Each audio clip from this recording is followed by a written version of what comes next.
초당 25피트, 발사속도 3초에 한 발.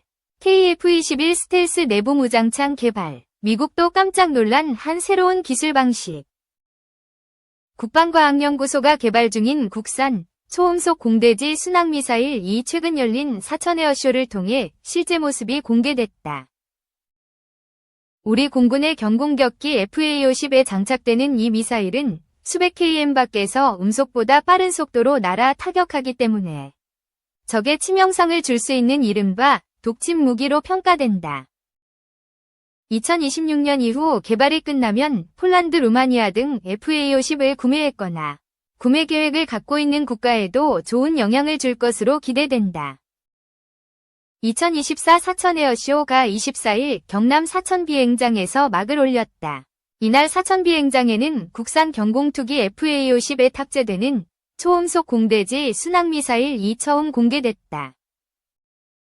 공개된 정보를 보면 FA-50에서 발사해 원거리 표적을 초음속으로 정밀 타격하는 순항미사일로 국방과학연구소 주관의 선행과제 연구가 수행 중이란 설명이다. 에드는 2022에서 2026년 기간 동안 한화에어로스페이스, 한국항공 등을 시제품 제작업체로 참여시켜 미사일을 개발할 계획이다. 내년부터 총 3회의 비행시험을 진행할 예정인 것으로 전해졌다. 당초 이번에 선보인 초음속 미사일은 에드가 지난해 기술 세미나에서 일부 공개했던 초음속 공대함 유도탄 2 계획의 일환이란 평가다. 당시 에드 측은 순항 미사일 사거리는 300km, 속도는 음속의 2.5배, 마하 2.5로 예상된다며 우리 군 3축 체계 중 미사일 선제 타격을 뜻하는 킬체인을 책임질 것이라고 밝혔다. 특히 이번에 선보인 미사일은 초음속 비행에 적합한 램제트 엔진 일종인 덕티드 로켓을 활용했다. KF-21SE는 공대공 미사일, 미티어와 동일한 방식이다. 또 공대함 및 공대지 임무를 모두 수행할 수 있도록 멀티롤 미사일로 개발되는 것으로 전해졌다. 임무에 따라 미사일 내 탄두와 탐색기를 교체하는 방식이다. 탐색기는 다중모드 탐색기로 구성해 무선 주파수, 열영상, 전자광학 다양한 방식으로 유도될 수 있도록 설계된다. 이날 비행장에는 국방과학연구소가 개발 중인 천룡 장거리 공대지 순항미사일, 장거리 공대지 유도탄 2차 도 모습이 처음 일반에 공개됐다.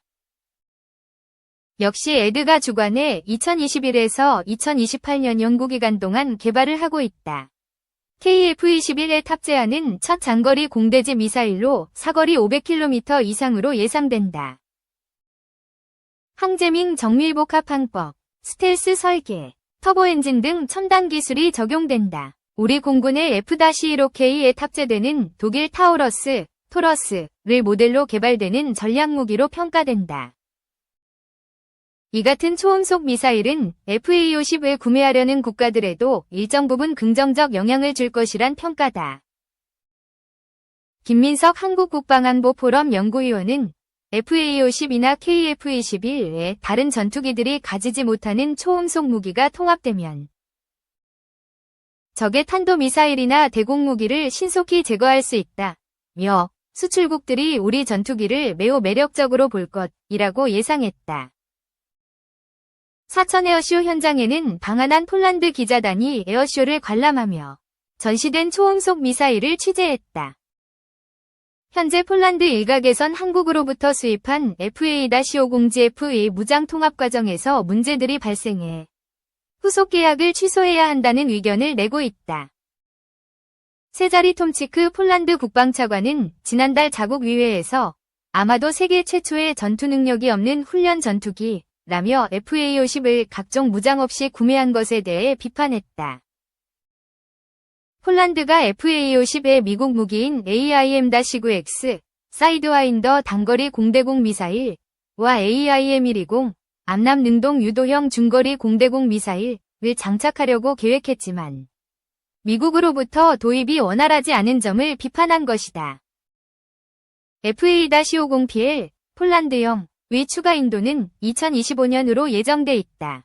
현재 KAI는 FA-50을 이용한 전투기 조종사의 훈련 비용이 F-16이나 F-35보다 훨씬 저렴한 점을 들어 폴란드의 FA-50을 계속 사용할 것을 촉구한 것으로 전해졌다.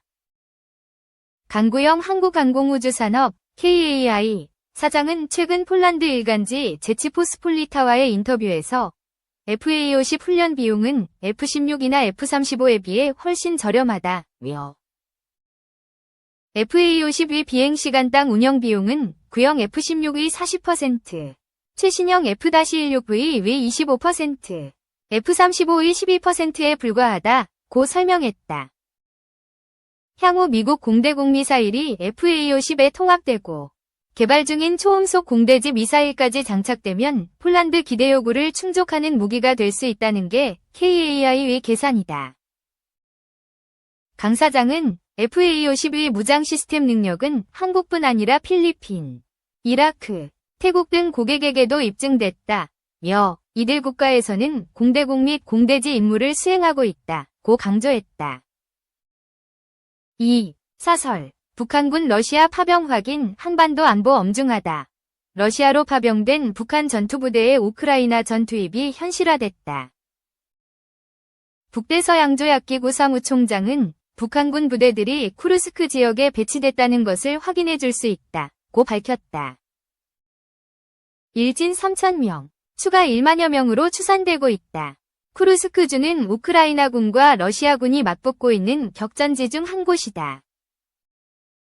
2022년 2월 러시아가 우크라이나를 침공한 이후 동남부 돈바스 전 지역을 점령하고 우크라이나는 러시아 쿠르스크주의 천여 KM2를 점령하고 있다. 러시아는 북한군 파병 보도에 대해 그동안 발뺌을 했지만 블라디미르 푸틴 러시아 대통령은 우리의 일이라며 부인하지 않는 듯한 발언을 내놓았고 북한 외무성은 국제법적 규범에 부합되는 행동이라고 간접 시인했다. 북한군의 러시아 파병은 세계 평화를 위협하는 명백한 범죄 행위로서 규탄받아 마땅하다. 북한이 우크라이나전에 쓸 무기를 러시아에 판매하는 건 유엔 안전보장이사회 대북제재 결의 위반인 데다 파병은 더 큰 범법 행위다. 핵과 미사일 개발에 몰두해온 북한 정권이 전쟁터에 청년들을 내몰아 참전 비용 갈취에 나섰다고 봐도 무방하다. 한미일 안보수장들은 미국 워싱턴 D.C.에서 긴급 회동을 갖고 러시아의 불법적인 전쟁이 갖는 안보적 함의를 유럽을 넘어 인도 태평양까지 확장시킨 행동을 중단할 것을 러북에 촉구한다고 했다. 한미일은 북한군의 러시아 파병은 유엔 안보리 결의를 직접적으로 위반하는 것이고 러북 간 군사협력 심화라는 우려스러운 추세를 보여준다고 비판했다. 초미의 관심은 우리 입장이다. 파병 사실이 공론화된 만큼 국제사회와 협력해 유엔 안보리 상임이사국인 러시아의 이중성을 대내외에 알리는 한편 북한이 파병을 통해 군사적 실익을 얻을 수 없음을 깨닫게 해야 한다. 북러 간 추가 불법 군사교류를 차단하는 길이기도 하다. 국회가 북한 전투병의 러시아 파병 규탄 및 세계 평화를 위한 국제협력 촉구 결의안을 추진하는 것은 다행스럽다. 하지만 매사 신중해야 한다. 윤석열 대통령이 북러 간 불법적 군사협력은 규범에 기반한 국제질서를 근본적으로 뒤흔들고 한반도와 세계 평화를 위협하고 있다며 북러 군사협력 진전 여하에 따라 단계별 조치를 적극 취해 나갈 것이라고 밝힌 데 동의한다. 살상무기 제공과 한기호 국민의힘 의원 말처럼 북러 동맹을 상대로 포격을 하는 등의 문제는 심사숙고해야 할 일이다. 북한군의 실전 운용 실태 파악을 위해 당국이 우크라이나와 정보 공유를 원활하게 하고 우크라이나의 에너지 기반 시설 복구 및 재건 등 인도적 지원을 하는 건 필요하다. 또한 유엔 등 국제사회와 공조해 러시아의 책임을 묻는 선에서 우리 역할을 하는 게 온당하다고 본다. 중국 외교 강화도 요청된다. 중국은 북러 간 급속한 밀착에 서방과의 대립을 심화시킬 수 있다고 우려하면서도 불편한 속내를 감추고 있다. 북한은 앞으로 러시아에 기댈 것으로 예상되지만 현재는 무역과 원유 원조 등을 중국에 전적으로 의존하고 있는 실정이다. 심각한 사안은 북한이 파병대가로 대륙간 탄도미사일 대기권 재진입 기술과 다탄도 유도화 기술 등을 러시아로부터 획득할 수 있다는 것이다.